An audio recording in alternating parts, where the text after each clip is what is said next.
इस बार तो मैं उस लेडी डॉन को पकड़ कर ही रहूंगा और उससे अपनी दोस्त की मौत का बदला लेकर ही रहूंगा। पर वो बहुत स्मार्ट है, इसलिए मुझे उससे संभल कर रहना होगा। जंगल, किससे संभल कर रहना होगा तुम्हें? हाँ, आयु तुम यहाँ? हाँ मैं। और तुम क्या बोल रहे थे? किससे संभल कर रहना होगा तुम्हें? वो तुम्हारी बहन जंगली बिल्ली, उससे संभल कर रहना होगा ना मुझे, वरना पता नहीं कब उसे गुस्सा आ जाए और मुझ पर अटैक कर दे। जंगल, तुम भी ना, वो तो अच्छा जीवन यहाँ नहीं है, वरना वो तुम्हारी बात सुन लेती तो पता नहीं तुम्हारा क्या ही करती। वैसे तुमने बिल्कुल सही कहा आयु, पर एक बात बोलूं, मुझे ना कभी कभी ये लगता है कि मैं उसे जंगली बिल्ली बोलकर बहुत गलत करता हूँ, क्योंकि वो जंगली बिल्ली नहीं बल्कि एक इच्छाधारी नागिन है। नागिन। जंगल, ये तुम क्या बोल रहे हो? अभी तक तुम उसे जंगली बिल्ली बोलते थे और अब तुम उसे इच्छाधारी नागिन बोल रहे हो। ये तो गलत बात है ना? अरे आयु, इसमें क्या गलत बात है, बल्कि ये सही बात है, क्योंकि तुम्हारी बहन जब देखो तब अपना रूप बदल लेती है। अब देखो ना, चुटकी बजाती गुस्सा हो जाती है और फिर तुरंत हंसने भी लगती है। जंगल, तुम्हारा कुछ नहीं हो सकता। अच्छा तुम ये सब छोड़ो और ये बताओ कि जिमिन को तुमने कहीं देखा है क्या? मैं कब से उसे ढूंढ रही हूँ, पर पता नहीं वो लड़की कहाँ चली गई है। अरे आयु, तुमने क्या मुझे उस नागिन का सेक्रेटरी समझ रखा है जो उसके बारे में मुझसे पूछने आई हो? अरे घर के किसी बिल में छुपी होगी, और कहाँ जाएगी वो? जंगल ऐसे ही जिमिन की बुराई कर रहा होता है और जिमिन बाहर से खड़े खड़े सब सुन लेती है और फिर वो जंगल के रूम में आ जाती है। जंगली खरगोश, तुमने मुझे समझ के रखा है? हाँ, अरे मैं एक इंसान हूँ, कुछ चलता फिरता कीड़ा नहीं हूँ जो घर के किसी बिल में रहूंगी, समझे? और तुम अभी मुझे क्या बोल रहे थे कि मैं एक इच्छाधारी नागिन हूँ? तो अपने कान खोलकर सुन लो, अगर मैं एक नागिन होती ना तो तुम अभी मेरे सामने से खड़े नहीं होते, समझे?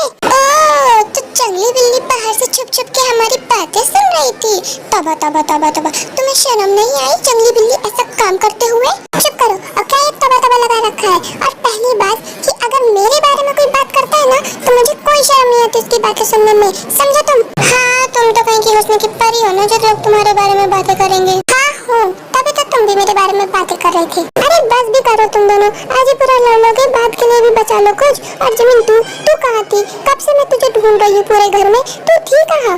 अरे कहाँ जाऊंगी, अपने रूम में तो थी। जिमिन तू क्यों झूठ बोल रही है? मैं अभी अभी तेरे रूम से ही तो आ रही हूँ, पर तू तो वहाँ नहीं थी। तू पागल है क्या? तुझसे क्यों झूठ बोलूंगी? तूने मेरे रूम की बालकनी चेक नहीं की थी ना? नहीं। हाँ, इसलिए मैं तुझे नहीं मिली, बिकॉज मैं बालकनी साइड थी। वेल ये छोड़ और ये बता कि तू मुझे ढूंढ क्यों रही थी? हाँ, वो मुझे तुझसे कुछ इम्पोर्टेंट काम था। अच्छा तो ठीक है, चल मेरे रूम में चलते हैं। हाँ ठीक है चल। तो तुम दोनों जा रही हो? नहीं, पहले मुहूर्त निकलवाएंगे फिर जाएंगे। ओह अच्छा। हाँ जिमिन, तो फिर शुरू हो गई। अच्छा सॉरी, चल अब। ये जंगली बिल्ली हर बार मेरा फूल बना देती है, इससे तो बदला लेकर ही रहूंगा। ताई, क्या तुम रूम में हो? हाँ शुगा, तुम यहाँ कुछ काम था क्या? नहीं ताई, कुछ काम नहीं था, वो तो मैं अकेले बोर हो रहा था ना, तो सोचा अगर तुम फ्री हो तो तुम्हारे साथ ही कुछ बात कर लूं। क्या तुम मेरे साथ बातें करना चाहते हो? हाँ, बिकॉज जब से मैं यहाँ आया हूँ तब से मैं तुम्हारी फैमिली के बारे में बहुत कुछ जान चुका हूँ, बट तुम्हारे बारे में ही मैं अभी ज़्यादा कुछ नहीं जानता हूँ, क्योंकि तुम्हारे साथ ही मैंने अभी तक ज़्यादा बातें नहीं की हैं, इसलिए वेल अगर तुम फ्री ना हो तो कोई बात नहीं, मैं बाद में आ जाऊँगा। अरे नहीं, मैं तुम्हारे लिए हमेशा फ्री हूँ। क्या मतलब मेरे लिए? मैं अपने फ्रेंड्स के लिए हमेशा फ्री रहती हूँ और तुम भी तो मेरे फ्रेंड ही हो, तो मैं ऐसे आ रही थी। ओह, तो तुम्हारे कहने का मतलब ये था। वेल हम लोग कैसे खड़े खड़े ही बातें करेंगे? अरे नहीं, आओ बैठो ना। वेल शुगर एंड ताई बैठने जा रहे थे कि तभी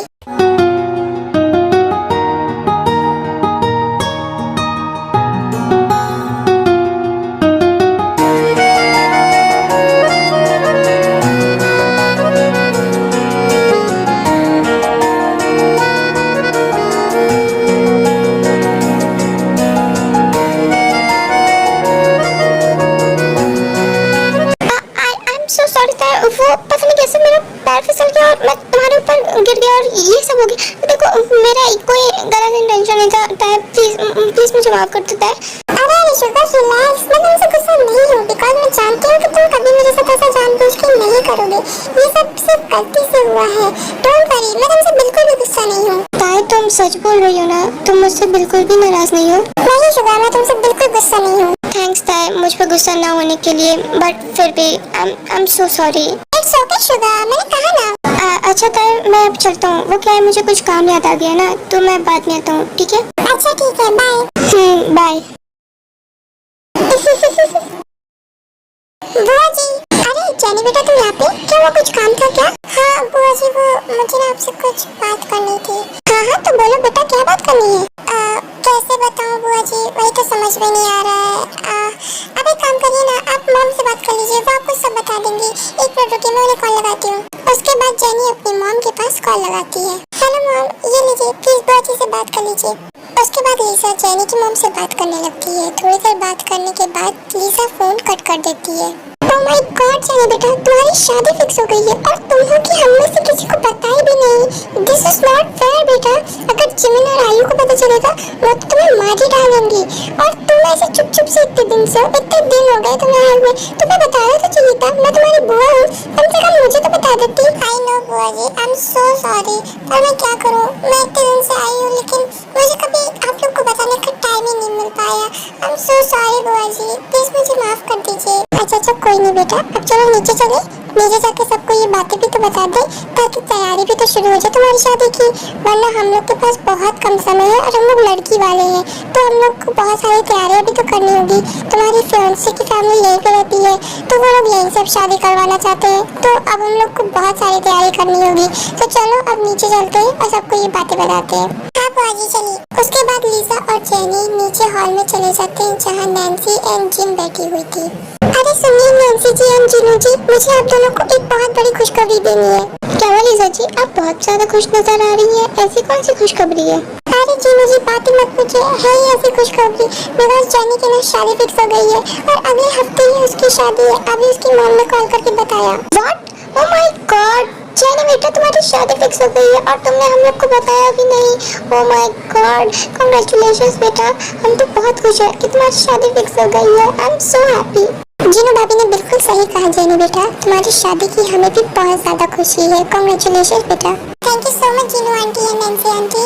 और एक बात और बतानी थी आप लोग को, वो क्या है ना कि जो मेरे फियांसे है उसकी फैमिली इंडिया में रहती है, तो वो लोग चाहते हैं कि हमारी शादी यहीं से हो। व्हाट? ये तो बहुत ही अच्छी बात है जेनी बेटा। जिनू भाभी मेरे पास एक आइडिया है, क्यों ना हम लोग जेनी की शादी हमारे घर से करें? ये तो बहुत ही अच्छा आइडिया है नैन्सी। लीसा जी आप जेनी की मॉम को फोन करके कह दीजिए कि जेनी की शादी अब Jeon family and Kim family के घर से ही होगी। अरे नहीं जीनू जी नैन्सी जी, हम आपको तकलीफ नहीं दे सकते। अरे लीसा जी इसमें तकलीफ कैसी? और वैसे भी जिमिन आयु और जेनी ये तीनों भी तो हमारी बेटिया की जैसी है ना, तो फिर क्या प्रॉब्लम है? अब देखिए लीसा जी ये फाइनल हो गया, जेनी की शादी तो हमारे घर से होगी बस। हाँ लीसा जी, जिनू भाभी बिल्कुल सही कह रही है, प्लीज आप मना मत कीजिए, मान जाइए। अच्छा ठीक है, अगर आप लोग इतना बोल ही रही हैं तो जेनी की शादी इसी घर से होगी। मैं भाभी से बात कर लूंगी। ओके ये हुई ना बात लीसा जी। चलिए भाभी अब जल्दी जल्दी से अपने हस्बैंड को ना ये बात बता देते हैं और शादी की तैयारी शुरू करते हैं। तुमने बिल्कुल सही कहा नैन्सी, हमारे पास बहुत कम समय है शादी की तैयारी के लिए, हमें आज ही से शुरू करनी होगी सारी तैयारियाँ। चलो।